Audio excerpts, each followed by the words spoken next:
আকসা সন্ধ্যার পর থেকে আর ঘরের বাইরে বের হয়নি একবারের জন্য। মেজবা চলে যাওয়ার পর সেই যে নিজ ঘরে এসে বসেছে, এরপর ওর মা ওকে রাতে খেতে ডেকেও ঘরের বাইরে আনতে পারেনি। আকসা জানিয়েছে ও রাতে আর খাবে না। মেজবা যে পরিমাণ রোড কথা ওকে শুনিয়েছে আজ, তাতে ওর পেট ভরে গেছে, অন্য কিছু খাওয়ার আর প্রয়োজন পড়বে না। কলি সবে ওকে ফোন করেছে। ফোনের রিং বাজতেই আকসা কম্বলের নিচ থেকে ফোনটা বের করে কল রিসিভ করলো। ফোনের অপর প্রান্ত থেকে কলির উচ্ছ্বাসিত কণ্ঠস্বর শোনা গেল। কলি বলল, কিরে, ভদ্রলোক তোকে মাফ করেছে? আর মাফ? আফসার কণ্ঠস্বরে সে কি মারাত্মক উপহাস নিজের প্রতি। কলি ওর কথা সুর ধরতে পেরে পাল্টা প্রশ্ন করলো, তার মানে তোকে মাফ করা হয়নি? না, হয়নি, বরঞ্চ অজস্র উপহাস আর অপমানযুক্ত রূঢ় কথা ছুড়ে দেওয়া হয়েছে আমার দিকে। তুই ভাবতে পারছিস আমার মতো মেয়েকে কিনা অপমান করা হয়েছে? আমি কি অবলা নারী? উনি আমাকে অপমান করার সাহস পেলেন কোথা থেকে? আকসার রাগে শরীর কাঁপছে। কিছুক্ষণ আগেও যেই মনে বিষণ্ণতা ছিল, সেটা এই রাগের কাছে ঠুনকো হয়ে গেছে। আকসাকে কলি শান্ত হতে বলল। শান্ত হ আকসা, জানি এই অপমান তোর পক্ষে মেনে নেওয়া সহজ নয়। তুই তো অমন মেয়ে না, তবে এমন আচরণ কেন করলেন তোর সাথে? তুই যেভাবে ওনার সম্পর্কে বলেছিলি, তাতে তো ভেবেছিলাম মেজর মেজবা ইফতেখার একজন জেন্টলম্যান। জেন্টলম্যান? হ্যাঁ, জেন্টলম্যানই বটে উনি। না হলে তার এত শান্তভাবে বলা কথার প্রভাবেও আমার এমন অসহ্য ঠেকত না। আকসা সামান্য উপহাসের হাসি হাসলো। এসব নিয়ে চিন্তা ভাবনা করে নিজেই শরীর খারাপ করে ফেলছে, একটু বিশ্রাম নেওয়া প্রয়োজন ওর। তাছাড়াও আগামীকাল ভার্সিটিতে একটা প্রেজেন্টেশন দেওয়ার কথা, রাতের মধ্যেই সেটা কমপ্লিট করে রাখতে হবে। এজন্য কলির সাথে দ্রুত কথা শেষ করলো ও। 2 মিনিটের জন্য ফেসবুকে ঢুকে নিউজ ফিড স্ক্রল করতে করতে হঠাৎ চোখে পড়লো ওর ভাই মেজবা ইফতেখারের আইডি ট্যাগ করে একটা ফটো পোস্ট করেছে। সেখানে ক্যাপশনে লেখা আছে, অন দা ওয়ে। তারা বাইকে ছিল, বাইকটা ওর ভাইয়ের, কিন্তু ড্রাইভ করছে মেজবা। এককালে যখন মেজবাকে চিনতো, তখন থেকেই ও জানতো মেজবা একজন ভালো বাইকার। মেজবারও বাইক আছে, অবশ্য তার বাবার নাকি গাড়িও আছে, কিন্তু মেজবা খুব একটা গাড়ি ব্যবহার করে না, বাইক নিয়ে চলাচল করে বেশিরভাগ সময়। আকসা ফটোটা এক পলক দেখেই সরিয়ে দিয়েছে। বড় ভাইয়ের প্রত্যেকটা পোস্ট, প্রত্যেকটা ছবিতেই রিয়াক্ট কমেন্ট থাকে ওর, কিন্তু এই পোস্টেও রিয়াক্ট দিল না, একেবারে এড়িয়ে গেল। আজ শুক্রবার, মেজবাদের বাসায় যাওয়ার কথা। আজ কথা রয়েছে জুমার নামাজ আদায় করেই একসাথে ওরা সবাই যাবে, কিন্তু মেজবা নাকি হঠাৎ সকালে কল করে ইফানকে বলেছে 12টার আগেই পৌঁছাতে। জুমার নামাজ না হয় তারা একসাথে সেখানকার মসজিদে আদায় করে নেবে। মেজবার কোনো কথাই ফেলতে পারে না ইফান, তাই এক কথায় রাজি হয়ে গেছে ও। আকসা সকাল থেকে বসে ভাবছিল ও যাবে কিনা। যে ব্যক্তি ওকে এভাবে অপমান করলো, তার বাসায় যাওয়াটা কি সমীচীন হবে? অনেকক্ষণ যাবৎ ঘরের ভেতরে পায়চারি করতে করতে একথা ভাবছে আকসা। তখনই ওর মা আয়েশা বেগম এসে তালা দিলেন। আকসাকে উদ্দেশ্য করে বললেন, ও আকসা, জলদি তৈরি হয়ে নে, আমাদের যেতে দেরি হয়ে যাবে কিন্তু। তো রেডি হতে হতেই তো 1 ঘন্টা লাগবে। মায়ের কথা শুনে আকসা আলমারি খুলে জামা কাপড় বের করে নিল গোসল করতে যাওয়ার জন্য। তখনই আয়েশা বেগম আরেকবার এসে বললেন, তোর আব্বু কল দিয়েছে, তোর সাথে কথা বলবে, আগে কথা বলে নে, তারপর গোসলে যাস। আকসার আব্বু থাকেন কাতারে। আজ প্রায় 15 বছর যাবৎ কাতারে আছেন ওর আব্বা ইসাক খন্দকার। অবশ্য 2-4 বছর পর পর তিনি আসেন দেশে 2-3 মাসের জন্য। এই তো গত বছর এসে গেছেন তিনি।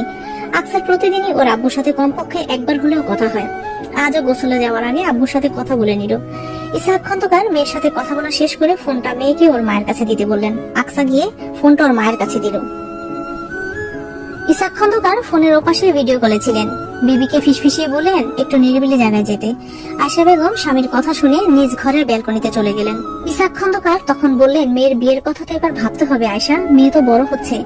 ছেলের কথা না হয় পরে দেখা যাবে, বেটা ছেলে আর কিছুদিন দেরি করে বিয়ে করলে অসুবিধা নেই, কিন্তু ছোট মেয়েটা চোখের সামনে বড় হয়ে যাচ্ছে, ওর তো এবার বিয়ে দিতে হবে। নেহাতি আমি আসতে পারছি না, তুমি একটু ভাই সাহেব আর তোমার বাপের বাড়ির লোকজনকে বলো ভালো একটা ছেলের খোঁজ করতে।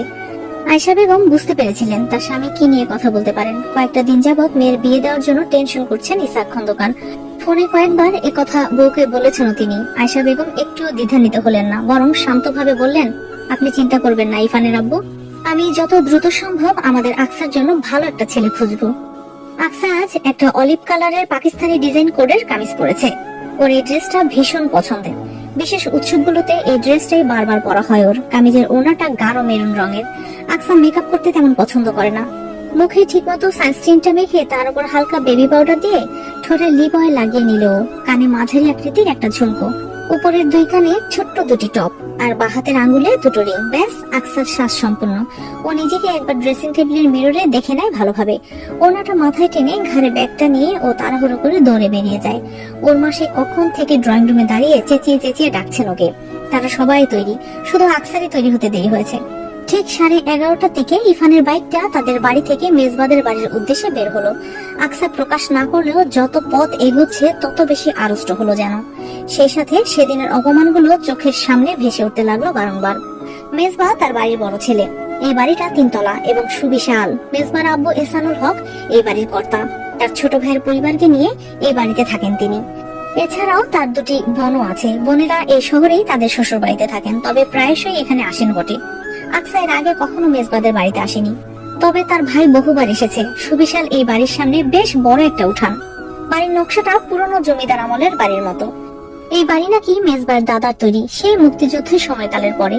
আকসা বাড়ির গেটের সামনে দাঁড়িয়ে এসব কথাই শুনছিল ওর ভাইয়ের কাছ থেকে। কলিং বেল বাজানো হয়েছে মিনিট খানিক আগে। আসসালামু আলাইকুম সবাইকে। ভিডিওর এই পর্যায়ে আমি আপনাদের কাছ থেকে একটু সময় চেয়ে নিচ্ছি।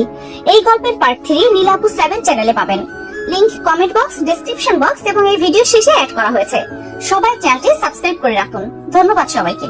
তারপর দেখা গেল সামনের সিঁড়ি বেয়ে একজন মহিলা নেমে এসে কেচিকেট খুলে দিলেন। মহিলাটি সম্ভবত মেজবার মা হবেন। কিছুক্ষণের মধ্যে তার কথা দিয়ে বোঝা গেল তিনি মেজবার মা। তাকে এর আগে আকসা খুব একটা দেখেনি, আর মনেও নেই সেভাবে। তবে ওর মা আর ভাইয়ের খুব ভালো পরিচিত বোঝা গেল। ওরা ভেতরে যেতেই মেজবার মামুনি ঈশা বেগম বললেন, আপনাদের তো আরো আগে আসার কথা ছিল, আপা দেরি করলেন যে? মেজবার মা কপট রাগ দেখালেন।